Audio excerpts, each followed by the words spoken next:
গ্রামে গ্রামে নাকি দুর্গার অঙ্গন করবে, মানে দুর্গা মন্দির চাপে কিছু করবে। কারণ মোদি বড় হিন্দু না দিদি বড় হিন্দু, এই লেগেছে লড়াই, এখন মুরগি লড়াই। মোদি বলছে আমি বড় হিন্দু, দিদি বলছে ভাই কিছু সে কাম নেই, আমি বড় হিন্দু। এই মুরগি লড়াই নিয়ে গেছে। তাই মোদি রাম মন্দিরের কথা বলে, দিদি জগন্নাথ মন্দিরের কথা বলে, বড় মজা লেগেছে। বাকি আমার আপনার চাকরি, রুটি রুজি, আমার আপনার বান বন্যা, কৃষি ফসল, স্বাস্থ্য, শিক্ষা সব ভোগে যায়। ভোট আসবে, লক্ষ্মীর ভান্ডার দিব। আর তৃণমূলের নেতা থেকে বলে দেবো, গ্রামে গ্রামে বলে দে দিদি না জিতলে লক্ষ্মীর ভান্ডার বন্ধ হয়ে যাবে। মেয়েরা ভয় পাবে, লক্ষ্মীর ভান্ডার দিবে, ভোট হয়ে গেল গল্প শেষ। মেরে খাওয়াবে।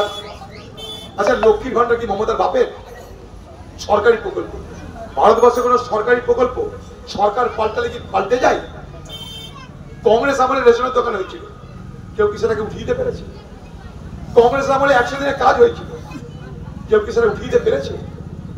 কংগ্রেস আমলে আপনার গ্রামে বিদ্যুৎ এসেছে, কেউ কি কেড়ে নিতে পেরেছে? কংগ্রেস আমলে আপনার ঘরে আপনার গ্রামে স্কুল হয়েছিল, কেউ কি কেড়ে নিতে পেরেছে? কোন পরিকল্পনা করা যায়? পরিকল্পনা রাজ্যের হয়, কোন পার্টির হয়। তাই ভারতবর্ষে যেখানে যা পরিকল্পনা, তাদের টাকা বাড়তে পারে, কেড়ে নেওয়ার ক্ষমতা নাই, এটা হয় না। পাশে ঝাড়খণ্ড আপনার, সেখানে একটা মহিলাকে মাইয়া সম্মান যোজনায় 2,500 টাকা দেওয়া হয়, যার কর্মী দেবে।